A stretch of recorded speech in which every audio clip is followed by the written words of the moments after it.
Hello everyone, कैसे हो आप लोग। आप सभी का आज के वीडियो में बहुत बहुत स्वागत है। तो आज यहाँ पे जो 7th क्लास का जो सेकंड वाला चैप्टर है, यहाँ पे आप देख सकते हो प्लांट स्ट्रक्चर एंड फंक्शन, उसका जो कंप्लीट एक्सरसाइज है वो यहाँ पे हम लोग करने वाले हैं। ओके, तो कंप्लीट एक्सरसाइज में यहाँ पे आप देख सकते हो कि जो सबसे पहला जो क्वेश्चन था हमारा कि give example of 3 plant that have, यानी हमें हर एक के अलग अलग जो यहाँ पे हमें प्लांट दिए हैं, यानी स्पाइनी फ्रूट्स उसके 3 एग्जाम्पल, स्पाइनी स्टेम्स के 3 एग्जाम्पल, ऐसे अलग अलग जो आपको स्टेम दिए हैं, फ्रूट दिए हैं, उनके अलग अलग क्या करने हैं, एग्जाम्पल देने हैं। ओके, प्लांट्स के जैसे अगर स्पाइनी फ्रूट्स के बारे में बात करें तो ब्लैकबेरी है, फिर चेस्टनट है, फिर ड्यूरियन है, ये सारी चीजें क्या है आपका स्पाइनी फ्रूट्स में आती है।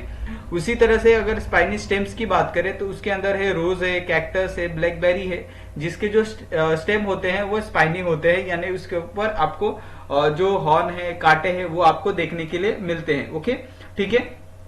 उसके बाद रेड फ्लावर, रेड फ्लावर में तो बहुत सारे प्लांट है, जैसे रेड रोज हो गया, रेड मैपल हो गया, रेड फिर पेनसिटिया हो गया, ये सारी चीजें क्या है, रेड फ्लावर है।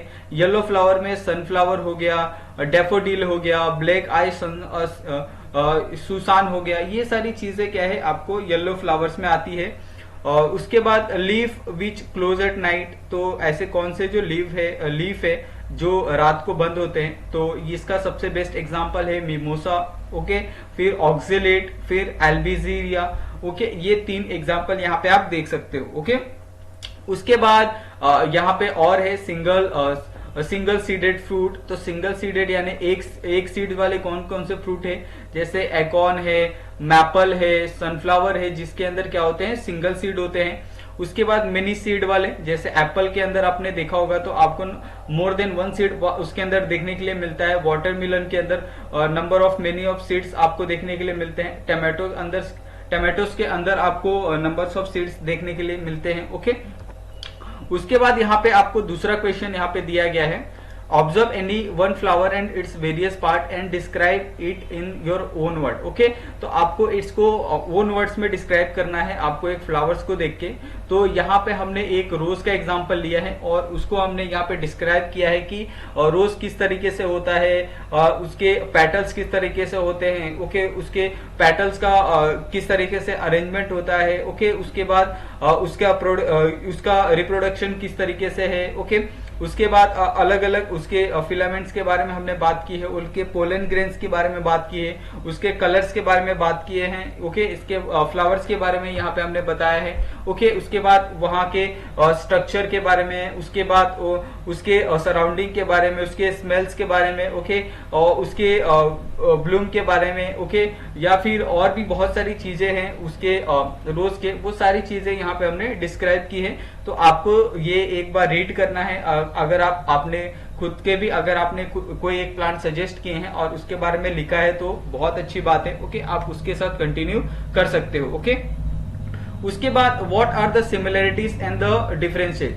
तो सिमिलरिटीज का मतलब क्या होता है, जो सिमिलर पॉइंट होता है, ओके, उसको सिमिलरिटीज बोलते हैं। और डिफरेंसेस यानी जो अलग अलग पॉइंट्स होते हैं उनको हम लोग डिफरेंसेस, यानी आपको सिमिलर पॉइंट भी लिखने हैं और डिफरेंस पॉइंट भी लिखने हैं। ओके, जैसे यहाँ पे और सबसे पहला यहाँ पे जो क्वेश्चन है वो है ज्वार और मूंग का, तो इन दोनों में आपको सिमिलरिटीज भी बतानी है और साथ में यहाँ पे आपको उसके जो डिफरेंसेस है वो भी यहाँ पे बताने हैं। ओके, तो सिमिलरिटीज यहाँ पे अगर आप देखो तो ये 3 सिमिलरिटीज यहाँ पे है। ओके, और डिफरेंसेस में यहाँ पे 3 डिफरेंसेस है।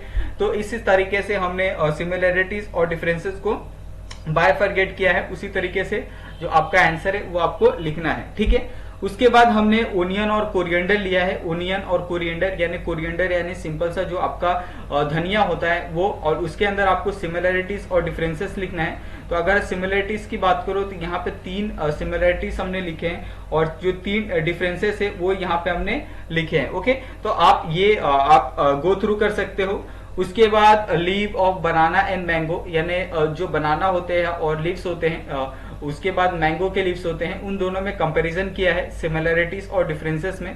तो सिमिलर पॉइंट में यहाँ पे 3 पॉइंट लिखे हैं और उसी तरीके से अगर डिफरेंस पॉइंट है तो डिफरेंस पॉइंट में भी हमने 3 पॉइंट्स को कवर किया है। ओके, उसके बाद coconut tree and the jowar stock plant, तो ये दोनों में सिमिलरिटीज क्या है वो यहाँ पे हमने 3 पॉइंट में डिस्क्राइब किया है। ओके, उसके बाद यहाँ पे उसके डिफरेंसेस क्या क्या है उसको हमने 3 पॉइंट में यहाँ पे 2 पॉइंट में यहाँ पे हमने डिस्क्राइब किया है। ठीक है, उसके बाद यहाँ पे अगर आप फोर्थ वाला क्वेश्चन देख लो तो फोर्थ वाला क्वेश्चन पूरी तरह से इमेज बेस है, यानी जो भी इमेज यहाँ पे दिया है आपको उस इमेज के ऊपर ही आपको आंसर लिखना है। ओके, बहुत से लोगों को कंफ्यूजन होगा इस इमेज के बारे में, तो यहाँ पे मैं बता दूं ये एक तरह का सीड है। ओके, जो एक मोनोकॉटिलिडोन है और एक डाइकॉटिलिडोन है। डाइकॉटिलिडोन आप आसानी से पहचान सकते हो कि ये डाइकॉटिलिडोन है जिसके अंदर आपको 2 सीड्स दिख रहे हैं अगर हमने उसको सेपरेट किया तो, और मोनोकॉटिलिडोन में अगर आप उसका सेपरेशन करते हो किसी भी सीड का तो उसके अंदर आपको 2 पार्ट दिखने चाहिए, लेकिन वो क्या उसमें अलग अलग पार्ट क्या होने चाहिए, एक ही सिंगल, अगर 2 पार्ट दिखते हैं तो डाइकॉटिलिडोन और अगर सिंगल पार्ट दिखता है तो आपका मोनोकॉटिलिडोन। ओके, उसके बाद यहाँ पे आपको एक 5th वाला क्वेश्चन दिया है। ओके, 5th वाला क्वेश्चन यहाँ पे बहुत इंपॉर्टेंट है, describe the function of various part of plant. तो ये आपको क्वेश्चन आ सकता है आपके एग्जाम के पॉइंट ऑफ व्यू से भी। ओके, तो आपको इसको बहुत अच्छे से करना है। सबसे पहले यहाँ पे आप देखोगे तो सबसे पहले रूट के बारे में दिया है, तो रूट सबसे मेन कंपोनेंट होता है किसी भी प्लांट का। अगर रूट से ही न्यूट्रिशन हो गया जो भी उसके ग्रोथ के लिए जरूरी है, उसके बाद कार्बोहाइड्रेट हो गया। ओके, उसके बाद जो स्ट्रक्चरल सपोर्ट होता है एक किसी भी पेड़ के लिए। ओके, उसके बाद जो उसके जाइलम फ्लेम होते हैं उसकी वजह से जो ट्रांसपोर्ट ऑफ वाटर होता है, न्यूट्रिएंट होता है। ओके, वो सारी चीजें यहाँ पे आपको रूट के बारे में यहाँ पे बतानी है। ठीक है, उसके बाद हमने कंसीडर किया है लीव्स। ओके, लीव्स क्या होते हैं, फोटोसिंथेसिस करने के लिए काम आते हैं, ट्रांसपिरेशन के लिए काम आते हैं, गैस एक्सचेंज के लिए काम आते हैं। ओके, उसी तरीके से अगर आप फ्लावर देखते हो तो फ्लावर का मेन यूज क्या है, रिप्रोडक्शन के लिए काम आते हैं फ्लावर्स, पॉलिनेशन के लिए काम आते हैं फ्लावर्स, और सीड प्रोडक्शन के लिए काम आते हैं। Okay, flowers. तो इस तरीके से यहाँ पे भी हमने 3 पॉइंट्स कवर किए हैं। अगर फ्रूट की एग्जांपल ले लो तो फ्रूट में क्या है, seed disposal. Okay, seed dispersal और प्रोटेक्शन। तो ये फ्रूट का 2 यहाँ पे मेन यूजेस है। ओके, उसके बाद सीड का क्या इस्तेमाल होता है रिप्रोडक्शन के लिए। ओके, और दूसरा डिस्पर्सल के लिए। तो ये 2 पॉइंट यहाँ पे आपको नोट करने हैं और आपको गो थ्रू करना है। ओके, उसके बाद यहाँ पे 6th वाला क्वेश्चन देखो कि certain properties are mention below, find a leaf corresponding to each property and describe this plants. Okay, तो आपको यहाँ पे उसकी प्रॉपर्टीज के चाहे उसके लीव्स के हो गए या फिर कॉरस्पॉन्डिंग और प्रॉपर्टीज के बारे में आपको यहाँ पे क्या करना है, डिस्क्राइब करना है। जो भी यहाँ पे प्लांट्स बोलूं, जैसे स्मूथ सरफेस वाले प्लांट्स हो गए विथ रफ सरफेस और फ्लेसी लीफ और स्पाइनल्स एंड लीफ। ओके, तो इस तरीके से इनको कैटेगराइज करना है। जैसे स्मूथ सरफेस के लिए कौन कौन से प्लांट होते हैं, जैसे typically waxy and glossy in appearance. तो इसके लिए आप देखते होंगे कि अगर आपने एलोवेरा देखा है तो वो एक तरीके से स्मूथ सरफेस होता है उसका।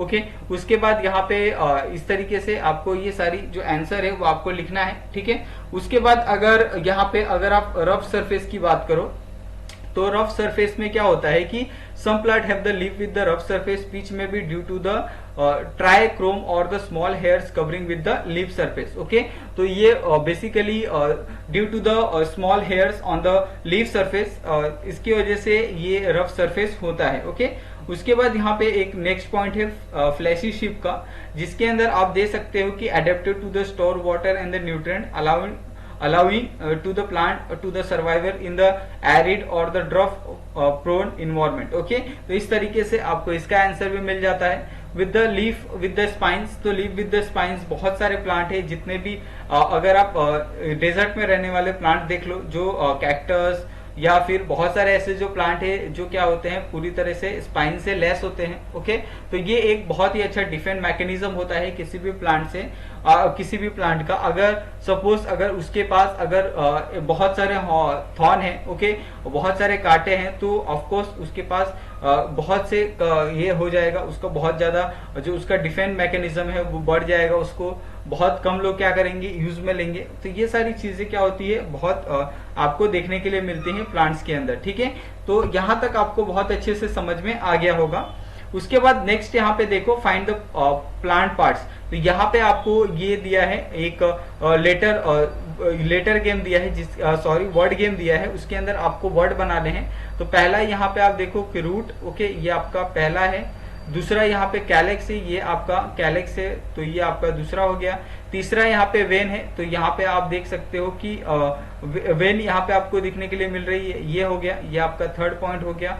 उसके बाद यहाँ पे पेटल्स, तो पेटल्स यहाँ पे आपको देखने के लिए मिल रहे, तो पेटल्स यहाँ पे आपको देखने के लिए मिल रहे। ओके, तो ये पेटल्स का हो गया, ये आप देख सकते हैं, ये पेटल्स हो गया।